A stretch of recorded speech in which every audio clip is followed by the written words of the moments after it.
ఈ వీడియోని మీకు స్పాన్సర్ చేస్తున్న వారు Truzon solar by Suntech. Truzon solar power super power. మీ పవర్ బిల్ ని జీరో చేసుకోవాలనుకుంటున్నారా? అయితే ట్రూజోన్ సోలార్ పవర్ ని ఇన్స్టాల్ చేసుకోండి.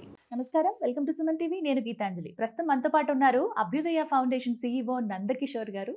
వారితో మాట్లాడదాం. నందకిషోర్ గారు నమస్తే అండి. గారు మనకున్నటువంటి దేవాలయాలు ఎంతో అద్భుతమైనటువంటి శక్తి కేంద్రాలు అని చెబుతారు. అవి ఏంటి, అక్కడ ఉన్నటువంటి ఎనర్జీని మనం ఎలా అందుకోగలుగుతాము, తెలియనటువంటి కోణంలో తెలియచేస్తారా మా అందరికీ? అసలు అక్కడ ఉన్నటువంటి శక్తి ఏంటనేది. ఈ వైద్యాలయాల్లో మాకు ఫస్ట్ మేము విన్నది, అక్కడ జనాల దగ్గర మాట్లాడే పూజారుల దగ్గర వీళ్ళ దగ్గర మేము తీసుకునే దాంట్లో కరుంబేశ్వర, తిరుకరంబేశ్వర, వెన్నుకరంబేశ్వర టెంపుల్ అని ఒకటి ఉంది. ఇది వచ్చి తిరుచి దగ్గర ఉంది, తమిళనాడులో ఉంది. ఇక్కడికి వెళ్తే డయాబెటిక్ తగ్గిపోతుంది. కరుంబేశ్వర అంటే తమిళ్లో ఏంది, చెరుకుతో చెరుకు రసంతో. మీరు అక్కడ టెంపుల్ పైన ఇమేజెస్ చూస్తే కూడా శివుడు చెరుకు రూపంలో అక్కడ నిక్షిప్తమైంది. అందుకే అది వెన్ను కరంబేశ్వర టెంపుల్ అన్నారు. ఈ కరంబేశ్వర టెంపుల్లో మేము విన్నది బయట ఎలా విన్నాము, జనాల దగ్గర విన్నాము. అక్కడికి వెళ్ళి అక్కడ చెరుకు రసం తాగంగానే, అక్కడ తర్వాత చీమలకి మీరు చక్కెర ప్రసాదం పెట్టంగానే, ఆ చీమలు అవి తినంగానే మీ HB1 వాల్యూస్తో పాటు అన్నీ తగ్గిపోతున్నాయి అన్నారు. ఎలా, హౌ? మాకు వినడానికి చాలా విచిత్రంగా ఉంది. డయాబెటిక్స్ ఏంది, అందులో షుగర్ కేన్ జ్యూస్, ఎంత తీపి పదార్థం, దానికి అసలు ఎక్కడ లాజికల్గా కూడా మ్యాచ్ కాదు. సో ఎలా జరుగుతుంది అని మేము పర్సనల్గా అక్కడి నుంచి కుక్కీ నుంచి డైరెక్ట్గా అక్కడికి వెళ్ళిపోయి చూస్తే వెరీ చిన్న గ్రామం. ఇది కూడా మనం అనుకున్నంత పెద్ద టెంపుల్ కాకుండా ఒక మధ్య రకంగా ఉంది టెంపుల్. అక్కడ టెంపుల్ చూడంగానే మాకు ఓకే, ఏం అర్థం కాలేదు. ఓకే, దాన్ని ఇంకా అక్కడ కూర్చున్నాం, ఒక 1 వీక్ కూర్చున్నాం. అక్కడ అడిగితే టెస్టిమోనియల్స్ వచ్చిన వాళ్ళందరూ ఏముంది, మేము బెంగళూరు నుంచి వచ్చాం, ఢిల్లీ నుంచి వచ్చాం, అక్కడి నుంచి వచ్చాం సార్. ఇక్కడ రాగానే ఏదో ఒక 5 ప్రదక్షిణలు తిరగంగానే, ఇక్కడ 11 ప్రదక్షిణలు తిరగంగానే, ఈ విభూది మేము ఇంటికి తీసుకెళ్ళి 21 రోజులు వాడంగానే మాకు HB1 వాల్యూస్ 7-8 ఉండేది, మాకు నార్మల్ అయ్యింది. ఎలా అయిందో మాకు అర్థం కావడం అంతా స్టార్ట్ చేసాం. సో మేము ఇంకా రీసెర్చ్ తీసి స్టార్ట్ చేసాం. మాకున్న స్టాండర్డ్ దీంట్లో అసలు ఈ ఆలయంలో ఏముంది. ఫస్ట్ పాయింట్, ఇది హై ఎలక్ట్రోమాగ్నెటిక్ ప్లేస్లో ఉంది. సో ఫస్ట్ అక్కడ రాగానే, ఆ టెంపుల్లోకి అడుగు పెట్టంగానే ఆటోమేటిక్గా ఆజ్ఞా చక్రాలు ఏవైతే ఉన్నాయో దానికి సంబంధించినవి యాక్టివేట్ అవుతాయి. సో దాంట్లో ఇంకొంచెం డీపర్గా చూడంగానే సుషుమ్న నాడి అని ఉంటుందండి మన దాంట్లో. ఈ సుషుమ్న నాడి ఆలయ ప్రాంగణంలో రైట్ సైడ్ మన గుడికి లోపలికి వెళ్ళేటప్పుడు ఒక ప్రదేశంలో నిలబడుకోగానే ఆ నాడి యాక్టివేట్ అవుతుంది. ఆ నాడి యాక్టివేట్ అవడం వల్ల మెడికల్ బెనిఫిట్స్ ఏంటి అంటే, కార్టిసాల్స్ లెవెల్స్ ఏదైతే ఉన్నాయో, హై ఇన్ఫ్లమేషన్స్ ఏదైతే ఉన్నాయో, ఏదైతే మన బాడీ ఇంబ్యాలెన్స్లో ఉందో అవన్నీ బ్యాలెన్స్ జరుగుతుంది అక్కడ నిలబడుకున్న 5 నిమిషాలకి, 5 మినిట్స్. సో ఇవి ఆటోమేటిక్గా మన బాడీలోకి ఎంటర్ అయ్యి అవి ఆటోమేటిక్గా హీలింగ్ అనేది స్టార్ట్ అవుతుంది ఆ ప్రదేశంలో. సో రెండోది ఏంది, అక్కడ నందికి ఆ ధ్వజస్తంభానికి మధ్య ఒక గ్యాప్ ఉంది. ఆ గ్యాప్లో మీరు వెళ్ళి నిలబడుకోవడం వల్ల ఆటోమేటిక్గా మీ ఆజ్ఞా చక్రం అనేది యాక్టివేట్ అవుతుంది. ఈ యాక్టివేట్ అవ్వడం వల్ల దానికి సంబంధించిన మెడికల్ బెనిఫిట్స్ ఏమేమైతే ఉన్నాయో ఆ మెడికల్ బెనిఫిట్స్ కూడా దానికి వస్తుంది. సో ఇవన్నీ ఒక ఎత్తి అయితే, లోపల వాళ్ళు కట్టిన క్లోజ్డ్ కర్వ్లో కట్టారండి గర్భాలయం. ఆ గర్భాలయం ఎలా ఉందో ఆ గర్భాలయం క్లోజ్డ్ కర్వ్లో కట్టారు. అక్కడున్న దానికి వాడిన క్వాజ్ స్టోన్స్ ఇవన్నీ ఏంటంటే, దానికి రెజోనెన్స్ హీలింగ్ పవర్ వచ్చింది. ఆ శబ్ద తరంగాల పవర్ వచ్చింది. ఆ శబ్ద తరంగాల పవరుతో పాటు ఆ శివలింగం ప్రతిష్టాపన జరిగేటప్పుడు దానికి వాడిన మంత్రం, యంత్రం, సూత్రం, ధాతువులు ఏవైతే ఉన్నాయో, ఈ ధాతువుల వల్ల కూడా వాటికి ఆ హీలింగ్ అనేది ఆటోమేటిక్గా ఆ శివలింగానికి వచ్చింది.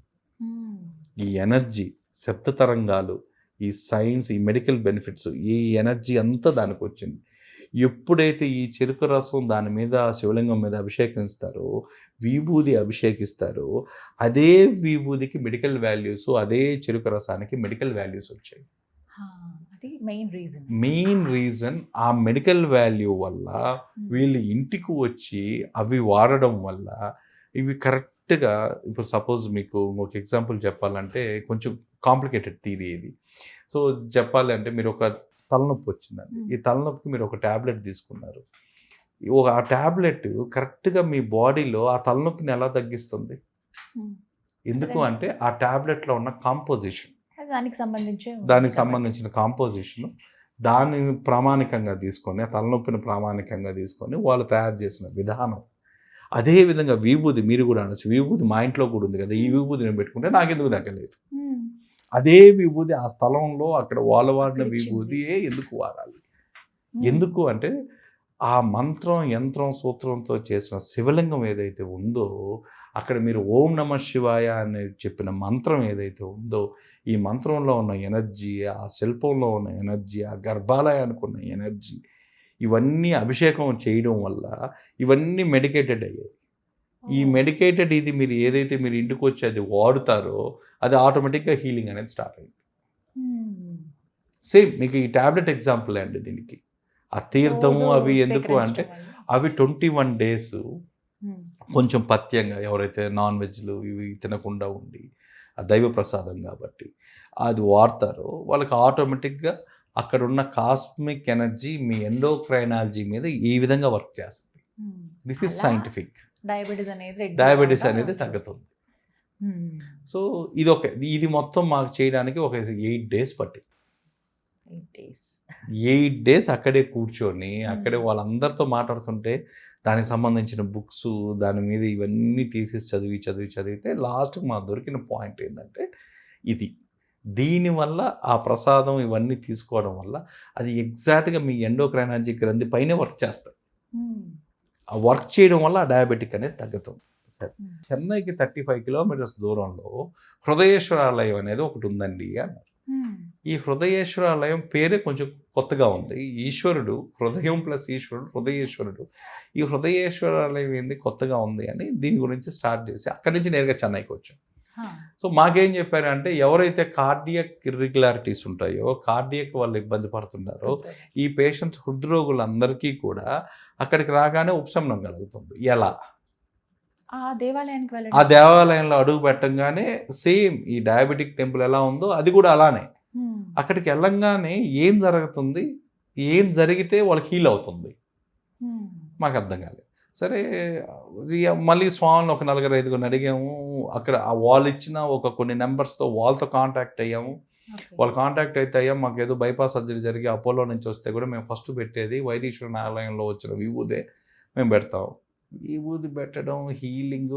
ఒకసారి డాక్టర్స్ ఇంకా మీకు అన్నీ అయిపోయాయి మీరు ఇంటికి వెళ్ళిపోండి అని చెప్పి చేతులు ఎత్తేసిన కేసెస్లో కూడా ఈ విభూది వాడడం వల్ల వాళ్ళ లాంగ్విటీ పెరిగింది. అంటే 1 సంవత్సరంలో చనిపోయే వాళ్ళు 7-8 సంవత్సరాలు వాళ్ళు లాంగ్విటీ పెంచుకున్నారు. ఎలా? అది దట్టు ఒక హార్ట్కి సంబంధించే హృదయ చక్రానికి సంబంధించిందే పనిచేస్తుంది. సో మేమేమనుకున్నాం ఇక్కడైతే ఏదైతే ఎండోక్రైనాలజీకి పనిచేస్తుందో అక్కడ కార్డియక్ పనిచేస్తుందేమో దానికి ఉన్న సూత్రమేమో అనుకున్నాం. మేబీ అనుకుని సో ఇంట్రెస్టింగ్గా వచ్చాం. అక్కడికి వచ్చిన తర్వాత రీసెర్చ్ స్టార్ట్ చేసాం. స్టార్ట్ చేయగానే ఆ హృదయేశ్వరాలయంలో అడుగు పెట్టగానే హృదయ చక్రం ఓపెన్ అవుతుంది. ఎక్స్పీరియన్స్ చేశారు మీరు? అక్కడ రాగానే మాకున్న దీంట్లో మేము చూస్తే హృదయ చక్రం అనేది ఓపెన్ అవుతుంది. దాని హిస్టరీకి పోయాం ఫస్ట్. అసలు ఇది ఎలా వచ్చింది ఈ హృదయేశ్వరాలయం అనేది వస్తే ఆ హృదయేశ్వరాలయం పాత కథల్లో కానీ చూస్తే పూసలార్ అనే ఒక భక్తుడు ఉండేవాడు. అతను ఒక సాధువు. ఈ పూసలార్ ఒక సాధువు, పేదవాడైన సాధువు. ఇతను రోజు భిక్షం చేసుకుంటూ అతను ఆ శివ ధ్యానంలో ఉంటాడు. శివ తపస్సు చేస్తూ ఉంటాడు. ఈ తపస్సు చేసి కొన్ని రోజులకి శివుడికి ఒక ఆలయం నిర్మించాలని ఒక కోరిక పుట్టింది ఆయనకి. ఆ శివుడికి ఆలయం నిర్మించాలని కోరిక పుట్టినప్పుడు అతను అందరి దగ్గరికి డొనేషన్స్కి తిరిగితే పాపం ఎవ్వరూ అతనికి హెల్ప్ చేయరు. అతను నిరుపేద కావడం వల్ల, అతను ఒక సాధువు కావడం వల్ల ఎవరు కోఆపరేట్ చేయరు. రాజు దగ్గరికి పోయే అవకాశం కూడా లేదు ఇతనికి. సో ఇతను ఏం చేస్తాడు, ఒక 2-3 సంవత్సరాలు తిరిగిన తర్వాత ఫ్రస్ట్రేట్ అయ్యి ఇరిటేట్ అయ్యి సో ఇతను ధ్యానం చేసుకుంటూ ఇతను తపస్సు చేయడం స్టార్ట్ చేస్తాడు. ఆ ధ్యానంలో ఇతను ఒక ఆలయ నిర్మాణం జరుగుతున్నట్టు ఊహించుకుంటుంటాడు. ప్రతిరోజు ఆలయ నిర్మాణం జరుగుతున్నట్టు, కూలోళ్ళు వచ్చి పనిచేస్తున్నట్టు. సో రోజు ఇట్లా అనుకుంటా 1 సంవత్సరం రోజులు ఆ విధంగా అతను కల్లో ఉంటాడు. ఇంకా ఆలయ నిర్మాణం అంతా పూర్తి అయిపోయింది అనుకున్నప్పుడు అతను ఏం చేస్తుంటే శివుడినే పిలుస్తాడు. సో స్వామి నువ్వే రావాలి, ఈ ఆలయ ఓపెనింగ్కి, అంటే హృదయంలో కట్టుకున్న ఆలయానికి నువ్వే రావాలి అని. అదే టైంలో శివుడు అతనికి ప్రత్యక్షమయ్యి కల్లో చెప్తే, అదే టైంలో ఆ రాజ్యాన్ని పరిపాలించే రాజసింహుడు అని ఉంటాడు. ఆ రాజసింహుడు రాజుకు కూడా కల్లో కనిపిస్తాడు. నా నా నా ప్రియమైన భక్తుడు ఎవరైతే ఉన్నాడో అతను హృదయంలో కట్టుకున్న శివాలయానికి ఆ ఓపెనింగ్కి నేను వెళ్తున్నాను అంటాడు. రాజు షాక్. అసలు ఎవరు పూసలారు, ఎవరు ఇది, వాడు హృదయంలో కట్టుకున్న ఆలయానికి సాక్షాత్ పరమేశ్వరుడు రావడం ఏంటి అని. సో ఇతను లేచి అతను వెతకడం స్టార్ట్ చేస్తే, ఇతను ఏదో ఒక మండపంలో ఒక మూల పనుకొని నిద్రపోతూ ఉంటాడు. ఇతనే పూసలారంటే అతను వచ్చి నిద్ర లేపి, బాబు నువ్వు చాలా యోగివి, మీరు చాలా పెద్దోళ్ళు, మీరు ఆ సాక్షాత్ శివుడే ఏంది మీ హృదయంలో కట్టుకున్న ఆలయానికి రావడం ఏంది అంటే, నువ్వు నీకు నిజంగా చెప్పాడా అంటాడు పూసలారు. లేదు, నిజంగానే నాకు కనిపించాడు, ఇప్పుడు కనిపించాడా అని. ఆ హృదయంలో కట్టుకున్న నిర్మాణాన్ని ఒక చిత్రకారుడి ద్వారా ఇతను ఒక డయాగ్రామ్ ప్రిపేర్ చేస్తారు, ఒక చిత్రం తయారు చేస్తారు. ఆ చిత్రమే ఆ హృదయేశ్వరాలయం, ఆ ఆలయ నమూనానే ఆ హృదయేశ్వరాలయం. ఆయన మనసులో చెక్కిన అనుకున్నవంటి ఇదే ఆ హృదయేశ్వరాలయం. ఇప్పుడు మనం చూసే హృదయేశ్వరాలయం. ఇది హిస్టరీ. సో దీంట్లో సైన్స్, దీంట్లో ఎందుకు హృద్రోగాలు తగ్గుతున్నాయంటే, అక్కడ వాళ్ళు వాడిన మెటీరియల్ గర్భాలయాల్లో సేమ్ ఆ క్వార్ట్జ్, ఇవన్నీ గ్రానైట్ స్టోన్లు, వీటిల్లో ఆ మెటల్స్ ఏవైతే వాడారో ఆ మెటల్స్ యొక్క అమాల్ఫికేషన్ వల్ల ఆ మెటల్స్ యొక్క రెజోనెన్స్ హీలింగ్ అనేది ఆటోమేటిక్గా వచ్చింది. అందుకే ఈ హృదయానికి సంబంధించిన బీజాక్షరాలు ఏవైతే ఉన్నాయో, ఓం హృదయేశ్వరాయ నమః అనే బీజాక్షరం ఆ గర్భాలయంలో ఉచ్చరించడం వల్ల, ఆ శక్తి కేంద్రంలో ఉచ్చరించడం వల్ల, దానిపైన అభిషేకించిన విభూది ఏదైతే ఉందో ఆ విభూదికి మెడికల్ వాల్యూ వచ్చింది. సో అక్కడ విభూది అభిషేకించిన తర్వాతే ఇస్తారు. సో ఆ ఉచ్చారణ చేసేటప్పుడు వచ్చిన విభూది ఏదైతే ఉందో, దాంట్లో ఉన్న మెడికల్ వాల్యూ ఏదైతే ఉందో, అది వాళ్ళు చెప్పేది కూడా ఎలా చెప్తారంటే, అక్కడ తీసుకున్న విభూది ఒకటి బొట్టు పెట్టుకోవాలి, ఒకటి మన గొంతు కింద, రెండోది మనకి ఇక్కడ హార్ట్ పైన పూయండి అంటారు. ఇలా డైలీ ఫిజికల్గా అప్లై చేయడం వల్ల దాంట్లో ఆ కార్డియక్ ఇదంతా ఇర్రెగ్యులారిటీస్ తగ్గుతూ వచ్చాయి. ఇంకొంచెం డీపర్గా వెళ్తే అక్కడ ఏదైతే ఫ్రీక్వెన్సీ ఉందో ఆ ఫ్రీక్వెన్సీ 528 హెడ్జెస్ ఫ్రీక్వెన్సీ వస్తుంది అక్కడ ఆ టెంపుల్లో. ఆ 528 హెడ్జెస్ ఫ్రీక్వెన్సీ అనేది మన హార్ట్ హీలింగ్ చేయడానికి అవసరం అయ్యే ఫ్రీక్వెన్సీ. అది ఆటోమేటిక్గా అక్కడికి వెళ్ళంగానే మీకు ఆ ఫ్రీక్వెన్సీ, ఆ వేవ్ లెంత్ మనకు సెట్ అయ్యి హీలింగ్ అనేది స్టార్ట్ అవుతుంది. దీని వెనకాల ఉన్న మెకానిజం, దీని వెనకాల ఉన్న సైన్స్.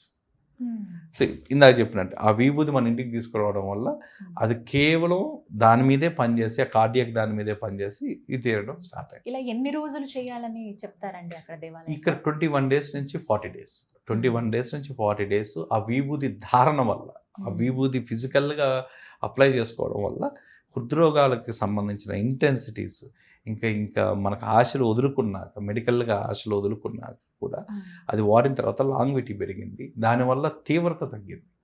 అది ఏదైతే ఉందో, ఆ హృద్రోగం ఏదైతే ఉందో దాని తీవ్రత తగ్గింది.